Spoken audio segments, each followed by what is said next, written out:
좌골신경통을 겪어본 적이 있다면 그 통증이 다른 어떤 통증과도 다르다는 걸 가장 먼저 알게 됩니다. 허리나 엉덩이에서 시작해서 허벅지 뒤쪽을 따라 내려가고 종아리를 지나 때로는 발까지 이어집니다.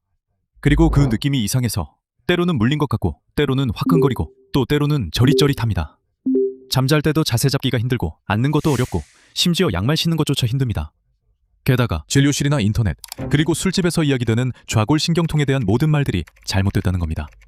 오늘은 좌골신경통에 대해 널리 퍼진 5가지 잘못된 믿음을 바로잡아 보겠습니다. 의견이 아니라 실제 연구 결과를 바탕으로 말씀드리겠습니다.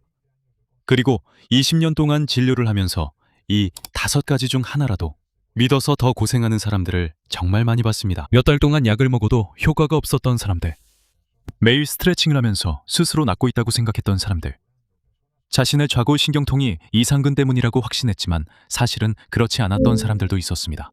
하나씩 차근차근 알아보겠습니다. 그리고 첫 번째 미신을 시작하기 전에 간단하게 말씀드리자면, 이런 종류의 콘텐츠에 관심이 있으시거나 제 운동 루틴에 접근하고 싶으시다면 제가 매주 무료로 보내드리는 뉴스레터가 있습니다. 그곳에서 이런 내용과 더 많은 정보를 공유하고 있습니다. 위쪽 오른쪽에 나타나는 카드에서 바로 신청하실 수 있고 첫 번째 댓글이나 설명란에서도 신청하실 수 있습니다. 링크가 있습니다. 들어가셔서 이메일을 남기면 바로 준비가 끝납니다. 이제 첫 번째 미신으로 가보겠습니다. 좌골신경통은 신경이 눌리거나 끼인 것이라는 말입니다. 이게 가장 많이 들리는 말입니다. 신경이 눌렸어요. 좌골신경이 끼었어요. 척추뼈에 신경이 눌렸어요.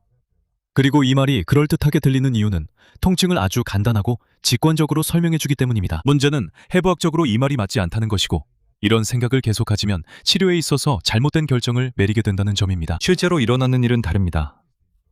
디스크 탈출로 인해 좌골신경통이 생길 때 가장 흔한 원인인데, 압박되는 것은 좌골신경 자체가 아닙니다. 압박되는 것은 신경근으로, 이는 신경이 척수에서 척추의 구멍을 통해 나올 때의 아주 짧은 구간입니다. 그리고 많은 경우에는 심한 기계적 압박이 없어도 됩니다. 그 신경근 주위에 화학적 염증만 생겨도 충분합니다. 디스크 탈출은 신경을 눌러서가 아니라 신경을 자극하는 물질을 방출합니다. MRI에서 거대한 디스크 탈출이 있어도 아무런 불편함이 없는 사람이 있습니다. 반면에 아주 작은 디스크 탈출에도 극심한 통증을 느끼는 사람도 있습니다. 크기나 얼마나 누르는지가 중요한 게 아닙니다. 문제는 얼마나 염증이 생기느냐와 당신의 신경계가 그 신호를 어떻게 해석하느냐에 달려 있습니다. 이건 단순한 학문적인 문제가 아니라 치료 접근 방식을 바꾸는 중요한 점입니다. 만약 눌린 신경을 반드시 감압해야 한다고 믿는다면 논리적인 해결책은 수술처럼 보이겠죠. 그렇죠? 만약 염증이 생기고 민감해진 신경뿌리가 있다고 믿는다면 물리적인 해결책은 염증을 줄이는 것입니다.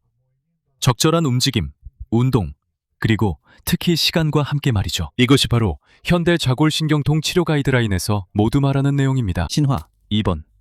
만약에 디스크 탈장이 있다면 그건 영원히 남아있다. 이것은 가장 해로운 신화 중 하나입니다. 왜냐하면 많은 사람들을 감정적으로 무너뜨리기 때문입니다. MRI를 찍었더니 디스크 탈장이 나왔고 평생 그걸 안고 살아야 한다고 받아들이게 됩니다. 통증의 한계, 움직임에 대한 두려움, 여러 가지 제한을 가지고 말이죠. 하지만 현실은 완전히 다릅니다. 이 사실은 오소페딕 리뷰스에 게재된 체계적 문헌 고찰에서 밝혀졌습니다. 이 연구는 디스크 탈장 환자들을 대상으로 추적 MRI 연구들을 모았습니다. 그러한 디스크 탈장을 추적 관찰하면 그것들은 가만히 있지 않고 서서히 흡수된다는 것을 알 수 있습니다. 영상에서 가장 크고 부피가 큰, 가장 심하게 탈출된 형태의 디스크 탈장에서는 최대 66%까지 자연스럽게 크기가 줄어들고 수술이나 주사 없이도 상당 부분이 완전히 사라지기도 합니다. 이게 어떻게 가능할까요? 디스크에서 빠져나온 물질을 우리 몸이 이물질로 인식하기 때문입니다. 면역계 세포들이 그것을 인식하고 둘러싸서 먹어치우고 제거합니다. 탈출된 부분이 다시 디스크 안으로 들어가는 것이 아니라 우리 면역체계 덕분에 서서히 녹아 없어지는 것입니다. 이 과정은 3개월에서 9개월 정도 걸립니다. 그리고 그 기간 동안 잘 관리하고 신중하게 움직이고 필요한 운동을 했다면 이 과정이 끝날 때쯤에는 디스크 탈출 부위가 훨씬 더 작아지거나 심지어 없어질 가능성이 매우 높습니다. 그리고 통증도 거의 사라지게 됩니다. 그래서 임상지침에서는 긴급하지 않은 좌골신경통의 경우 수술을 고려하기 전에 최소 3개월간 보존적 치료를 시도해보라고 권장합니다. 신화 3번. 소염제를 먹으면 괜찮아진다. 이게 거의 모든 사람들의 자동 반사 반응입니다. 아프면 이부프로펜을 먹고 통증이 가라앉지 않으면 두알을 먹는 식이죠. 그래도 계속 아프면 새알을 먹고 이렇게 몇 주 동안 반복합니다. 많은 경우 위보호제와 함께 먹기도 하고 또 많은 경우 거의 호전이 없기도 하죠. 왜 좌골신경통에는 소염제가 사람들이 생각하는 것처럼 효과가 없을까요? 이 내용은 전 세계적으로 의학치료의 체계적 검토에서 기준이 되는 코크란 라이브러리에서 발표한 것입니다. 그들은 소염제와 좌골신경통에 관한 모든 임상시험, 모든 신뢰할 만한 연구들을 분석했고 결론은 명확합니다. 통증 감소 효과는 위약과 비슷하다는 것입니다. 전반적인 호전에는 약간의 이점이 있지만 하지만 그 증거의 질이 매우 낮고 부작용은 더 많습니다. 즉, 효과는 별로 없고 오히려 해를 끼칠 수 있다는 뜻입니다. 이것은 이부프로펜을 일시적으로 복용하는 것이 급성기에는 도움이 될 수 없다는 뜻이 아닙니다. 약에 의존해서 치료를 해서는 안 된다는 의미입니다. 좌골신경통은 소염제로 낫는 것이 아니라 소염제를 먹어도 시간이 지나면 저절로 좋아지는 것입니다. 몸이 스스로 흡수하고 염증을 가라앉히는 일을 하는 동안에 말이죠. 그리고 장기간 복용하면 궤양, 신장 손상, 고혈압, 위장 문제에 노출될 수 있습니다. 이 모든 것이 원인을 치유하지 않는 약물 때문입니다. 저는 진료실에서 이런 경우를 수천 번 봤습니다. 해결책은 다른 곳에 있는데 끝없이 약을 복용하는 사람들을요. 신화 4번. 스트레칭을 하면 통증이 사라진다. 이 신호는 많은 사람들의 선의 그리고 일부 전문가들에 의해 퍼지고 있습니다. 엉덩이가 아프면 스트레칭을 하라고 합니다. 허벅지 뒤쪽이 아프면 또 스트레칭을 하라고 하죠. 그래서 비둘기 자세, 고양이 자세, 소 자세, 햄스트링 스트레칭을 해보지만 많은 경우 효과가 없고 오히려 더 악화됩니다. 그리고 왜 그런지 이해하지 못하죠. 정상입니다. 이유는 간단합니다.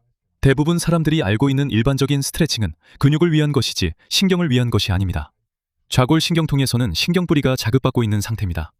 다리를 곧게 펴고 허벅지 뒤쪽을 스트레칭할 때 사실상 발부터 위쪽으로 좌골신경을 당기게 되는 것입니다. 만약 신경뿌리가 염증이 있다면 그 당김이 신경을 더 자극하게 되고 치료를 받기 전보다 더 아픈 상태로 나오게 됩니다. 좌골신경통의 의학적 명칭인 요추부 신경근병증에는 효과가 있는 것이 있습니다. 바로 신경역학 운동 또는 신경 미끄러짐 운동이라고도 불리는 운동입니다. 그리고 이 운동들은 매우 효과적입니다. 일반적인 스트레칭과는 다릅니다. 목적은 신경을 당기는 것이 아니라 신경이 주변 구조물 사이에서 부드럽게 미끄러지도록 하는 것입니다. 가장 잘 알려진 운동 중 하나가 바로 슬라이더라고 불리는 운동입니다. 그리고 발표된 체계적 문헌 고찰과 메타 분석에서 신경역학 운동이 요추부 신경근병증에서 통증과 장애를 유의하게 감소시키는 것으로 나타났습니다. 그래서 인터넷에서 아무 스트레칭 영상을 따라하는 것으로는 충분하지 않습니다. 지금 내 상태에 맞게 계획되고 점진적으로 진행되며 적절히 조정된 운동이 필요합니다. 제 채널에는 이런 종류의 신경가동화 운동에 관한 여러 영상이 있습니다. 바로 여기 화면 오른쪽 상단에 링크를 남겨둘게요. 클릭하시면 됩니다. 접속하시면 다양한 난이도로 신경의 미끄러짐을 부드럽게 연습할 수 있는 많은 운동들을 보실 수 있습니다. 조금씩 점점 더 좋아질 수 있도록 말이죠. 5번째, 미신도 아주 잘 알려져 있습니다. 좌골신경통의 원인은 이상근이다. 피리포르미스 근육 때문이다. 이런 말이죠. 틀림없다고들 하죠. 이 미신은 특히 웰빙 분야에서 심지어 소셜미디어의 물리치료사들 사이에서도 널리 퍼졌습니다. 이상근이 그려진 엉덩이 사진, 화살표, 제대로 적힌 전문용어, 그리고 마법 같은 해결책, 즉 이상근을 스트레칭하면 좌골신경통이 사라진다는 내용이죠. 아주 눈에 띄고 공유하기도 좋지만 대부분의 경우 잘못된 진단입니다. 데이터는 명확합니다. 실제 이상근 증후군은 엉덩이의 이상근이 골반을 빠져나가는 부위에서 좌골신경을 압박하거나 자극할 때 전체 좌골신경통 사례 중 0.3%에서 6% 정도만 해당됩니다. 우리 같은 일반 사람들의 좌골신경통 대부분은 이상근 때문이 아니고 이상근 증후군이 아니라 대부분은 신경근성 원인입니다. 즉, 허리 디스크 탈출이나 디스크 퇴행으로 인해 요추 신경뿌리가 자극받아서 생깁니다. 스스로 병명을 잘못 붙이면 어떤 문제가 있을까요? 아주 간단합니다. 이상근 증후군이 아닌데 이상근 증후군으로 치료하면 좋아지지 않습니다. 원인이 아닌 근육을 스트레칭하게 되고 문제가 아닌 부위를 마사지하게 됩니다. 그동안 요추 신경뿌리는 필요한 치료를 받지 못하게 됩니다. 필요한 치료는 다릅니다. 척추의 움직임, 신경 활주 운동, 점진적인 근력 강화, 그리고 통증에 대한 교육이 필요합니다. 진단명이 중요하며 특히 좌골신경통에서는 더욱 중요합니다. 이것이 바로 요약된 5가지 신호입니다. 신경이 눌렸든 아니든 신경뿌리에 염증이 있다는 점은 맞습니다. 디스크 탈출이 영원히 남아있는 것이 아니라 대부분의 경우에는 흡수됩니다. 소염제를 계속 복용하는 것은 좋지 않으며 위장 손상은 치료 방법이 아닙니다. 스트레칭은 효과적이지 않습니다. 신경역학 운동과 움직임을 위한 운동은 효과적입니다. 이상근 증후군은 거의 해당되지 않고 신경근병증은 거의 항상 척추에서 기인합니다. 그리고 마지막으로 꼭 전하고 싶은 가장 중요한 생각이 있습니다. 좌골신경통은 매우 아플 수 있지만 대부분의 경우 잘 관리하면 좋은 결과를 얻을 수 있습니다. 가장 잘 회복하는 사람들은 약을 가장 많이 먹거나 스트레칭을 가장 많이 하거나 최신 유행 치료를 가장 먼저 받는 사람들이 아닙니다. 자신의 상태를 잘 이해하는 사람들이 가장 잘 회복합니다. 회복 과정에서 어떻게 움직여야 하는지 배우고 자신의 몸이 보내는 신호를 듣고 올바른 자극을 주는 사람이 잘 회복합니다. 만약 이런 스타일의 콘텐츠를 이메일로 계속 받고 싶으시다면 집에서 도구 없이 할 수 있는 운동이나 쉽게 풀어 설명한 연구 자료를 받아보고 싶으시다면 아래 설명과 첫 번째 댓글에 있는 링크를 통해 제 주간 뉴스레터에 가입하실 수 있다는 것을 이미 알고 계실 겁니다. 저는 매주 이 뉴스레터를 보내드리며 완전히 무료입니다. 영상 끝까지 시청해 주셔서 진심으로 감사드리며 꼭 제 다른 영상에서도 여러분을 다시 뵙길 바랍니다. 안녕히 계세요, 여러분.